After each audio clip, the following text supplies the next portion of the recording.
By the time Cora Whitlock reached the shack above Gannett Gulch, the old man inside had already laid his pistol across the blanket because he thought the next knock would be the one that came to finish him.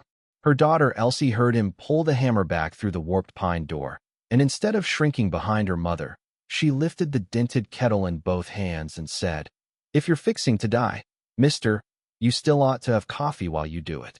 The wind came hard off the Colorado Ridge and shoved wood smoke down into the gulch till the whole camp smelled of soot, damp wool, mule sweat, and the bitter tail end of winter. Lanterns burned low along the track.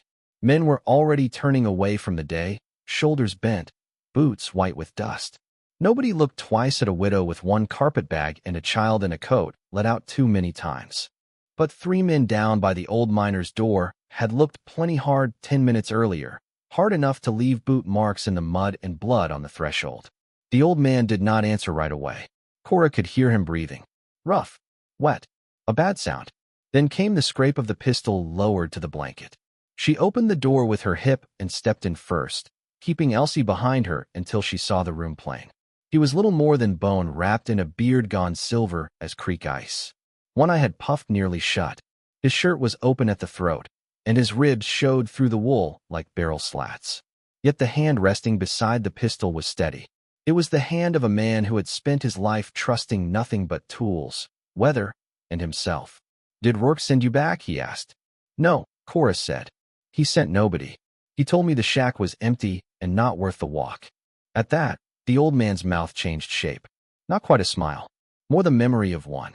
"Then Silas Rourke's lied twice tonight. Sit the kettle down. Before we go further, settle in wherever you are tonight and let us know in the comments where you're listening from. These stories travel farther than any wagon ever could, and it's a comfort to know who's gathered close to the fire." Cora set the kettle on the stove and fed the coals with 2 sticks she found in the box by the hearth. The room held almost nothing worth stealing. A narrow bed, a washstand with a cracked basin, a shelf of mining samples wrapped in rags, a tin plate, a Bible swollen from old damp. But there was one thing the room had in plenty, and that was work. She saw it in the stacked tools along the wall, in the maps pinned by nails, in the fine gray powder settled into the grain of the table. The place did not belong to a beggar. It belonged to a man who had spent himself inch by inch on something that had refused to love him back. Elsie was looking at the blood on his sleeve. "Did they hit you because you're poor?" The old man blinked at her. "No." "Then why?" "Because they think I am." That was the first thing about him Cora understood. She got the coffee going, found a clean strip from the hem of an old petticoat in her bag, and crossed to the bed. "Hold still." He did, but only because he was too weak not to. Up close, she could smell iron on his skin and the sour trace of fever. He watched her with the tired suspicion of someone who had been disappointed so long it had settled into his bones. "My name is Cora Whitlock," she said. "This is Elsie. We came in on the afternoon freight wagon. I was told Mrs. Pruitt might need kitchen help at the boarding house." "She won't take you now," the old man said. "Why not?" "Because Silas Rourke owns the note on her roof. Owns the store account, owns half the sheriff's backbone and all his better judgment. If he told her your trouble, she'll tell herself she never had room." Cora tied the cloth around his arm and made it firm. "Then I expect we are both out of favor together." He studied her another second. "Name's Amos Harlan." Elsie climbed onto the stool by the stove and tucked her feet beneath her. "Are you truly dying?" Cora should have hushed her, but Amos answered first. "Soon enough." Elsie nodded as if he had confirmed the weather. "Mama says soon enough can mean near anything." That drew the ghost of a laugh from him, and the room softened by 1 degree. Cora had not meant to stay. She had meant to warm the old man, leave him coffee, and walk back down into camp to bargain one more time for work or a corner in a stable. But when she opened the door again, she found Silas Rourke waiting in the lane with his hat low and his gloves tucked into one hand like a man in no hurry at all. He was handsome in the way some snakes are handsome. Clean coat, clean shave, boots polished even out here. He smiled without warmth. "I thought I saw you take the upper path," he said. "This old shack's no place for a lady and her little girl." Cora stood in the doorway, so he could not look past her. "That decision belongs to me." Rourke's gaze slipped over her shoulder anyway. "Mr. Harlan sign yet?" "No." Amos called from the bed. His voice came out thin, but it carried. "And every time you ask, the claim gets dearer." Rourke's smile deepened by half an inch. You haven't a week left, old man. Then I ought not waste it. The silence that followed had teeth. Rourke let his eyes settle on Elsie, who had come to stand beside her mother. You'd do better to think small, Mrs. Whitlock. Safe bed, warm meal, a place for the child. Folks who come to mining camps looking for mercy often find arithmetic instead. That hit close enough to sting, because arithmetic was how life had broken her. One unpaid doctor, one failed crop lease, one cave-in that turned her husband from a man into a body they would not even let her see until the lamp oil had burned low. She had learned the price of every mercy since. Still, she said, then you can count this plane. We won't be needing yours. Rourke tipped his hat, though it felt more like a promise than a courtesy. Night comes early in the gulch. When he was gone, Cora shut the door and dropped the bar. Amos watched her. You should have lied. I'm tired of it. That makes two of us. He drank the coffee slowly. Once the cup was empty, he nodded toward a narrow curtain at the back of the room. There's a lean-to beyond that. Cot's poor, but the roof mostly keeps honest. Stay tonight. If Rourke sees you turned loose in the dark, he'll know fear before breakfast. Best he learned something else. Cora almost refused. Pride had kept her colder than weather more than once. Then Elsie coughed into her sleeve, and that decided it. Pride did not tuck a child beneath a blanket. She settled Elsie in the lean-to after sharing the last heel of bread between them. The cot smelled of cedar shavings and old quilts. Through the thin wall she could hear Amos moving once, then not again for a long time. Outside, the camp quieted except for a distant burst of laughter from the saloon and the far-off clank of chains from the lift. Near midnight, Elsie slipped out from under the blanket and padded barefoot into the main room. Cora woke to the sound of tapping. Not panicked, curious. She rose and found the child sitting by Amos's bed, using a bent spoon to knock softly against the planks behind his pillow. What are you doing? Cora whispered. It sounds different here. Amos was awake now. His fever-bright eye fixed on the wall. Tap it again. Elsie did. Talk. Talk. Tink. Not wood. Not stone. Something stranger hiding beneath both. Amos pushed himself up with a strength Cora had not seen in him yet. Lamp. She brought it. He took the spoon from Elsie, then reached for the short-handled hammer on the floor and struck once. A sliver of plank broke away. Beneath it ran a rib of pale quartz like frozen lightning. Embedded in that quartz, bright even in weak lamplight, lay a thread of metal so rich and yellow that for one foolish second Cora thought of church windows and harvest wheat and everything else in the world that had ever gleamed like promise. Amos did not breathe at all. Then he said, very softly, Merciful God. He touched the stone with the backs of his fingers the way another man might touch a newborn's cheek. Is that gold? Elsie asked. The old miner looked at her, and something old and shattered moved behind his face. Every ounce of it. Nothing in that room, not the fire, not the fever, not the wind on the roof, would ever be the same again. Morning made the discovery look less like a miracle and more like a war about to begin. Amos made Cora pry the boards back into place and push the bed against the wall exactly as it had stood before. Then he made her boil his tools, wash the blood from his shirt, and bring him the leather roll of papers from beneath the washstand. His hands shook only when he untied the string. 31 years, he said. I chased this vein from the west face clear through dead rock, bad luck, busted picks, 2 snow slides, and one winter I ate flour paste thickened with pine bark. Lost partners. Lost strength. Lost near everything worth keeping. And the whole fool thing ran under my own bed.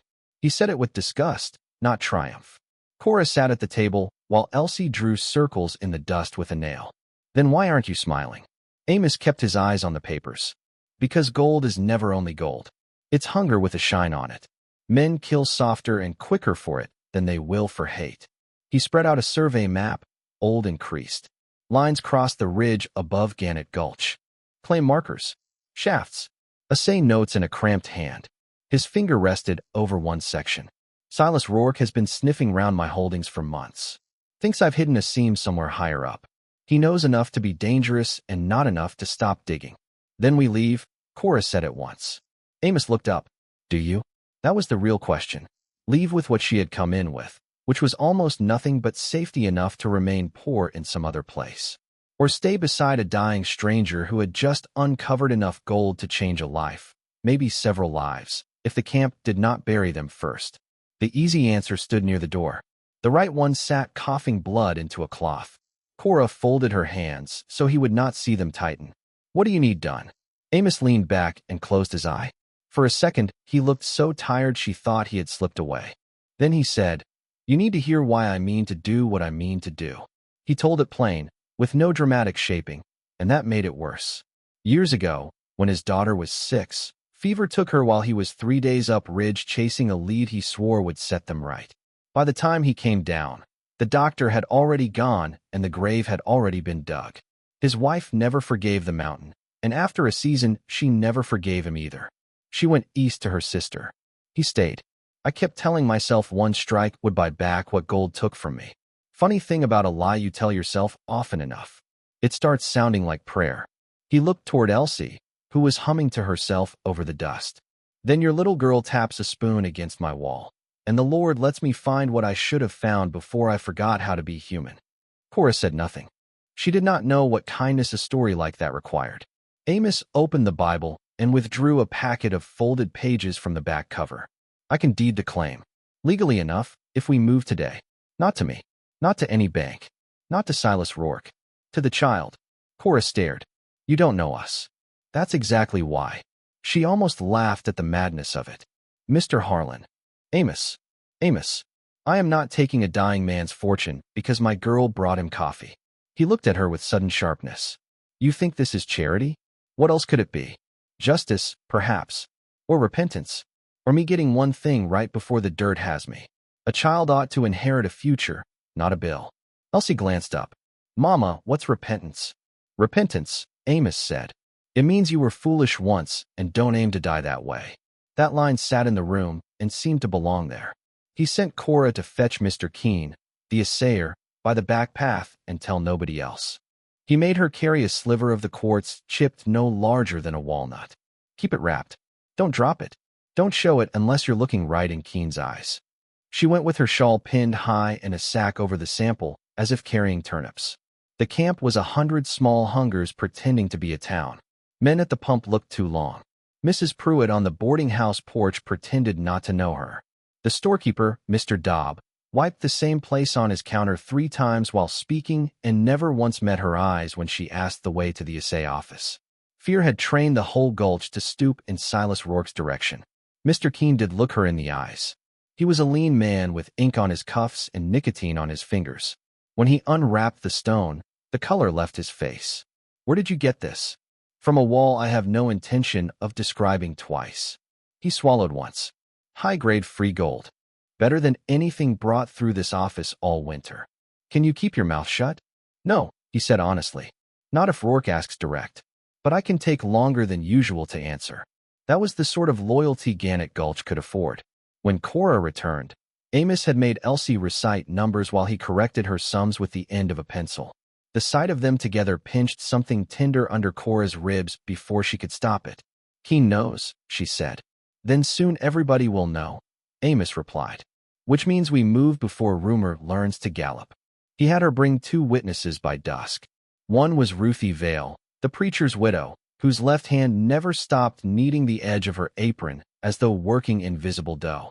The other was Dobb from the store, who came smelling of coffee beans and terror. Amos signed with a careful hand. Cora signed. Ruthie signed. Dobb signed so fast he blotted the page. The deed named Elsie Whitlock sole beneficiary of the Harlan claim, and all proven or from it, to be held in trust under the guardianship of her mother until the child came of age. Amos had Keene's assay note attached. He tucked the whole packet inside a flour sack and handed it to Cora. "Sleep with that under you," he said. "And if Rourke comes." "He will." "What then?" Amos's eye went to the tools on the wall. "Then we teach him the difference between wanting and having." By sunset the camp had changed temperature. Men spoke in corners. Hooves came and went on the lower road. Twice Cora caught strangers glancing up toward the shack. Once she saw Rourke himself standing in front of the assay office with Sheriff Bell, their heads close, their bodies easy in that dangerous way men get when they believe the ending already belongs to them. That night Amos made her move the bed again and showed her the seam running through the wall, then down beneath the floor and out toward an old ventilation cut he had nearly forgotten. "You see the white in the quartz?" he asked. "Yes. That's your road. Gold likes company. Follow the white, and the mountain starts confessing. Stone tells the truth if you know where to listen." He placed her hand against the wall. Cold, grainy, alive in some buried way. For the first time since Caleb died, Cora felt something other than endurance moving through her. Not hope exactly. Hope was too soft a word. This was harder, more dangerous. It felt like a spine straightening. And here is the question that would have haunted anybody with a beating heart at that hour. If you had been Cora, with one child, one sack of papers, and one road still open before dawn, would you have run while you could, or stayed for a dying man the whole town had already decided was finished? She stayed. The storm began with law. At first light, Sheriff Bell came with 2 deputies and a paper declaring Amos Harlan medically unfit to manage his affairs. Bell was broad through the chest and narrow through the conscience. He took off his hat in the doorway, which was the closest he came to decency.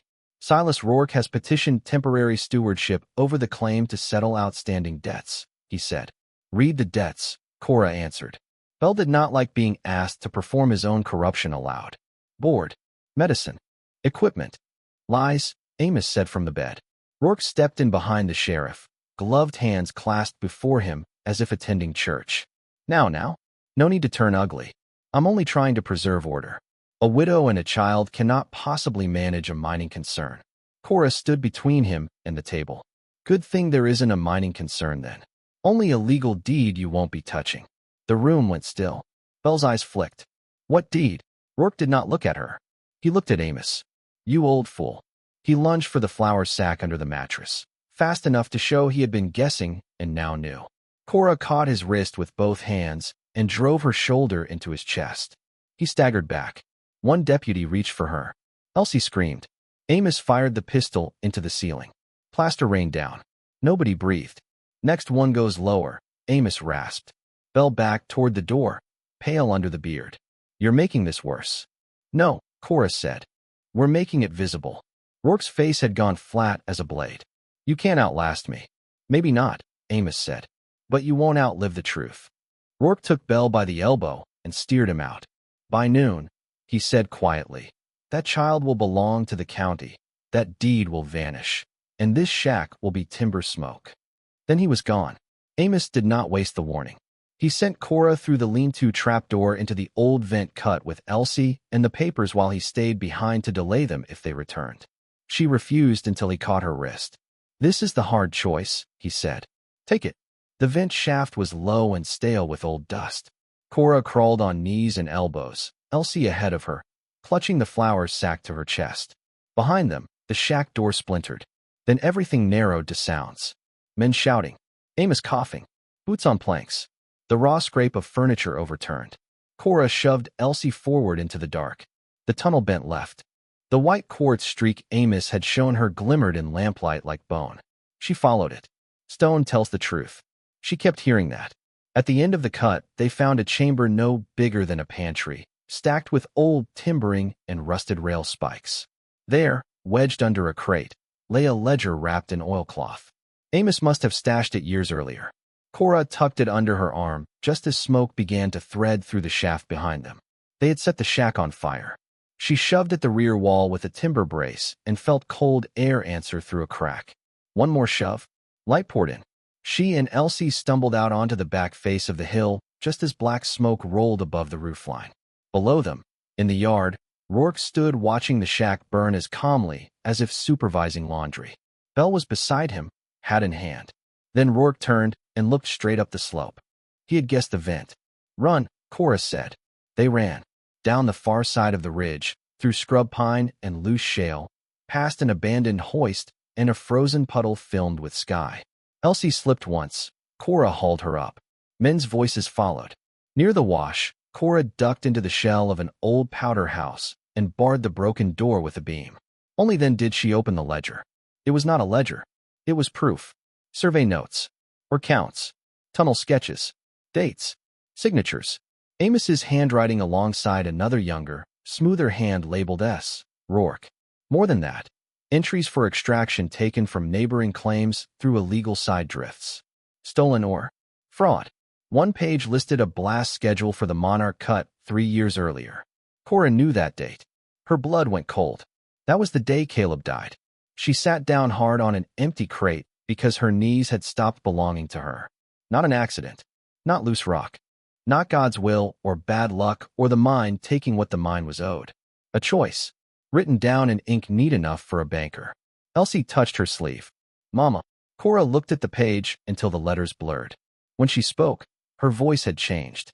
The man who killed your father just told the sheriff he means to take you. Somewhere outside, the boards creaked under weight. Then Ruthie Vale's whisper came through a crack. Cora, don't cry now. Cry after. Ruthie smuggled them through the wash to the back of the church, where Amos had already been brought on a handcart by Dobb and Keene after the fire. He had a burn on one hand and soot across his beard, but he was alive. When Cora showed him the notebook page with Caleb's death date, he shut his eye. I told him not to shoot that charge. The supports were green spruce, not cured. He wanted the or before another crew could stake the line. You knew? I knew after. Not before. He swallowed hard. I kept the book because I thought one day I might do something brave with it. Turns out I was mostly a man with plans. Cora had every right to hate him in that instant for knowing any part of it and still waiting. She even felt the shape of that hate rise in her. Then she saw the shame on his face, old and rusted into him, and understood he had been punishing himself longer than she had been grieving. Not the same thing. Not enough. But not nothing. Outside, bells rang from the assay office. Rourke was calling a public seizure. The highest tension does not always sound like gunfire. Sometimes it sounds like a town being invited to watch you lose. Ruthie wanted them to flee south before dusk. Dobbs said the same, only faster and with worse grammar. Keene said he could hide the assay note a day or two. Everyone was offering small cowardices dressed as practical advice. Cora arose from the church pew and folded the ledger shut. No, she said. He took my husband. He burned that shack. He put law on a leash and thought nobody would name it. I am done leaving rooms to men like that. Amos looked at her for a long moment. There she is. The quiet after the storm came in the parsonage kitchen, while Ruthie heated broth and the lamp flame hummed against the glass. Amos sat at the table wrapped in a blanket, hands around a cup he had not touched. Elsie slept on the settle with her cheek against the flour sack, as if even in sleep she knew it mattered. Cora cleaned the burn on Amos's hand. He did not flinch. Outside, the whole gulch felt as if it were listening. I used to think grief was a thing you got through, Cora said at last. Like a pass in winter. You keep your head down, you walk, and one day the ground levels. But it doesn't. It just learns your shape. Amos looked at the sleeping child. That's the truest sentence spoken in this town in years. She tied the clean cloth around his palm. Why did you really leave it to her? He answered after a while. Because when she held out that kettle, she didn't look at me like I was a failed miner or a dying fool or an old debt with a beard. She looked at me like I was still somebody a warm drink might help. You cannot buy that kind of sight, and you don't deserve it by being rich. Cora sat down across from him. She was so tired the edges of things had gone soft. I don't know how to carry this much change all at once. Amos nodded. Most folks don't. That's why they drop it and call the breakage fate. She laughed once through her nose, against her will. He reached into his coat and brought out a little object worn smooth with years. It was a canary carved from cedar, no bigger than Elsie's thumb. Made that for my girl. Couldn't bring myself to bury it. Give it to the child when this is over. Cora turned the carving in her fingers. Amos. Yes. If I had known back then what kind of man Rourke was, Caleb would still have gone into that mine. He trusted work. He trusted the world to be ordinary. I think that is what breaks my heart the most. That decent people walk into evil as if they are only stepping into another day. Amos's one good eye shone wet in the lamplight. The heart doesn't mend by forgetting. It mends by finding someone safe enough to remember beside. That was the line she carried into the rest of her life, though she did not know it yet. If this part of the story is moving you tonight, then you are exactly who it was meant for. A like and a subscribe tell us to keep bringing these people and these hard-won mercies home to you. Elsie woke and padded over, hair wild, eyes puffy with sleep. Amos held out the little carved bird. For luck. She took it in both hands. Did your little girl like birds too? He closed his fingers once on the air above the table. She liked anything that sang without asking permission. Elsie considered that, then climbed into his lap as if he had always been part of the furniture of her safety.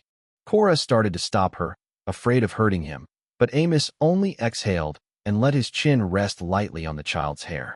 After a while, Elsie said, very softly, "You don't have to be afraid, Mr. Amos.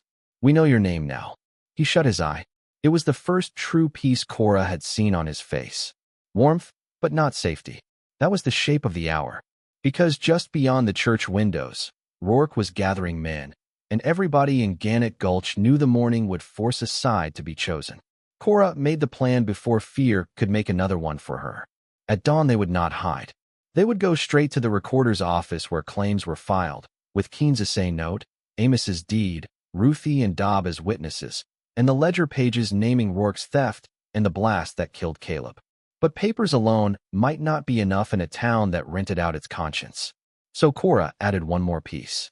"Where does he keep the stolen or before shipment?" she asked. Dobb blinked. "Lower warehouse. By the ore scales. Can you get me inside?" He looked as if she had asked him to swallow a lantern. Then something small and stubborn hardened in him. "I reckon I can. The world after begins before the world is ready for it." Sunrise struck the gulch bright and pitiless. No storm to hide behind. No noble rain. Just clear mountain light exposing every board, every face, every lie.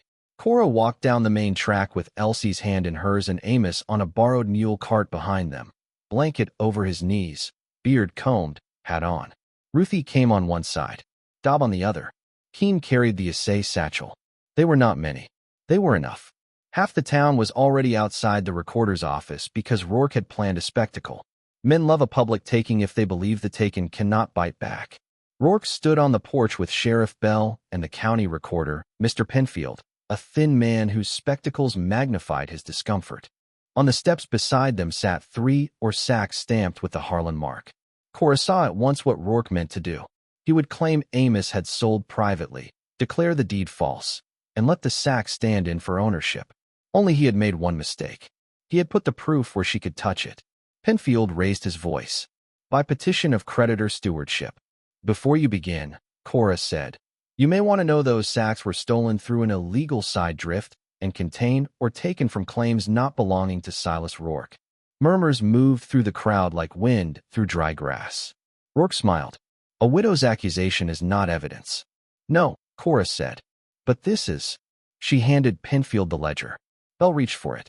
Cora drew back. "Not you." Penfield opened to the marked page. His mouth tightened. Rourke's voice lost some polish. "That book was taken from my office. It was hidden in Amos Harlan's vent cut years before your office was built," Cora said. "And if you doubt the ore, ask Mr. Keene to break one sack open." Keene did. Pale quartz spilled onto the boards, threaded with blue calcite. Amos spoke from the cart, weak but clear. "Blue Dog vein. Runs under the west line of Widow Mercer's old claim. Rourke's shaft never touched it legally." A miner in the crowd barked. "Mercer's line was stripped clean last spring." Another voice answered, "Not by Mercer." The crowd leaned. Rourke stepped down from the porch. "Fast now. You sick old liar." Cora moved between them. "Read the blast page too, Mr. Penfield." Penfield did. Out loud. Date. Tunnel. Charge order. Initials. Silence dropped like a gate. Caleb Whitlock's name was not on the page, but every miner there knew who had died in that blast. Men turned toward Rourke one by one, each with his own memory attached. Bell drew himself up, seeing the room tilt away from him. "This proves nothing criminal. It proves motive," Cora said, "and theft, and perjury on stewardship grounds. It also proves those sacks are contraband or—" Rourke knew then that the public part was slipping. He did what weak men with borrowed power always do when truth corners them. He reached for the child. His hand closed on Elsie's shoulder and yanked her hard against his side. He drew the pistol so quick some in the crowd gasped too late. The barrel touched her coat. Everything inside Cora went very still. "Back off," Rourke said. "All of you." Amos started to rise from the cart and nearly folded in half. Bell froze. Penfield stumbled backward. Not one of them mattered. Only the child. Only the hand on her. Only the space between. Then Cora saw it. The white line of quartz dust on Rourke's boot. He had come through the lower warehouse path, same as Dobb told her, over the loose planks above the abandoned tram trench. Stone tells the truth. She stepped sideways, not back. "If you mean to run, don't take the warehouse lane." Rourke sneered despite the gun. Giving me advice now? I'm giving you a chance. That made him choose exactly what she needed him to choose. He dragged Elsie down the lane beside the scales, using her as shield. Cora followed at a measured pace, hands raised, heart hammering so hard she could taste copper. Behind her, the crowd surged. Amos shouted something she did not catch. The lane opened onto the loading platform over the old tram trench. Rotten timbers. Loose ballast. Dobb had shown her at dawn where the supports had been cut and left hanging after a cave. One hard shift of weight in the wrong spot, and the platform would drop 3 feet into the trench. Not enough to kill, but enough to throw a man and break his advantage. Rourke had spent years stealing rock. He had stopped learning to read it. Silas, Cora said, look at the ground. He did not. He only jerked Elsie farther. That was when Cora took the harder step. She moved toward him, not rushing, not wild, straight and sure, the way Amos had taught her to approach a frightened mule or a seam about to split. Rourke's eyes flickered. Men like him understood fear in others. They never knew what to do when it was absent. You killed Caleb, she said. He smiled with half his mouth. Your husband dug where I told him. And now you're standing where I tell you. He glanced down then, finally, and in that half-second Cora lunged, not for the gun, but for Elsie. She yanked the child by the coat and fell backward with her. Rourke fired. The shot shattered a scale weight. Then the platform gave. Wood snapped. Rourke dropped with it into the trench, one leg twisted under a beam, pistol skidding into the mud. He screamed, not from noble injury, but from the first real surprise of his adult life. The crowd was on him at once. Bell reached the trench and looked down at the trapped man, then up at the faces around him, and saw which way survival now pointed. He called for irons. Rourke shouted at him, cursed him, promised ruin, money, lawsuits, names. Nobody moved to help. Keene retrieved the pistol. Penfield tucked the ledger under his coat. 2 miners hauled the ore sacks from the porch and split them wide for all to see. Amos wheeled the cart closer, every breath cutting him. He looked down into the trench where Silas Rourke lay caught beneath the rotten bones of his own thievery. Funny thing about a man who spends his life undercutting others, Amos said. One day the ground remembers. Rourke was taken in irons before noon. By sundown, Bell had resigned rather than face formal charges, which the town accepted with no sorrow at all. Penfield filed the Harlan deed in Elsie's name, stamped and witnessed. Keene inventoried the ore. The territorial court later upheld every page of the ledger, voided Rourke's holdings obtained through fraud, and ordered restitution to 3 families and 2 widows, one of whom had not spoken above a whisper in years until the check was put in her hand. Justice rarely arrives pure. That day, it came dusty, limping, and late. But it came. Amos did not live long enough to see the court order. He lasted 3 more evenings in Ruthie's parlor. Long enough to watch Cora read the filed deed aloud, long enough to feel Elsie's small hand tucked in his. At the very end, he asked Cora to open the window. Cold pine air came in. Camp noise drifted up softer now. Somewhere a hammer rang against metal. Somewhere a woman laughed. I missed too much of my life chasing what was under me the whole time, he whispered. Cora bent close. You found it. He looked at Elsie. No. She did. Then he was gone, with the mountain air in his lungs and the child's fingers curled around his own. They buried him on a rise above the gulch where the morning sun reached first. Miners came in clean shirts. Ruthie brought wild sage. Dobb cried openly and blamed the wind. Cora set the cedar canary on the fresh earth for 1 full minute before placing it back in Elsie's pocket where Amos had wanted it kept. In the months that followed, the gold from the Harlan seam was taken out slow and lawful. Cora refused every fast offer and every oily partnership. She learned to say numbers, weights, wages, contracts. She hired men widowed by Rourke's greed and paid them before she paid herself. She bought a patch of land lower in the valley where grass held longer and water ran honest. Ruthie kept house the first summer. Keene managed books for a fair fee. Dobb supplied flour at cost and considered this heroic. Years later, folks still told the story wrong in little ways. Some made Amos richer. Some made Rourke braver. Some made Cora luckier than she had been. But the part that mattered stayed true. A dying miner found gold in the wall beside his bed and gave every ounce of it to a stranger's child, and in doing so finally put his life where his heart should have been all along. On warm evenings, when the light turned the valley grass the same color as the ore that had once ruined so many men, Cora would sit on her porch and watch Elsie run toward the orchard they planted with the first honest profits. The girl wore Amos's cedar canary on a string at her throat, and whenever anyone asked how such a hard story could have led to such a gentle home, Cora would smile and say that sometimes the richest thing a person leaves behind is the place where fear used to live and doesn't anymore. Beyond the porch, under a sky wide enough to forgive the whole broken world, a little girl ran through the new grass with sunlight in her hair and not one soul left to send her away. Next time, we'll tell the story of the railroad widow who inherited a station nobody wanted, only to discover the silent farmhand sleeping in her barn was the one man in the territory who knew why her husband had really been killed.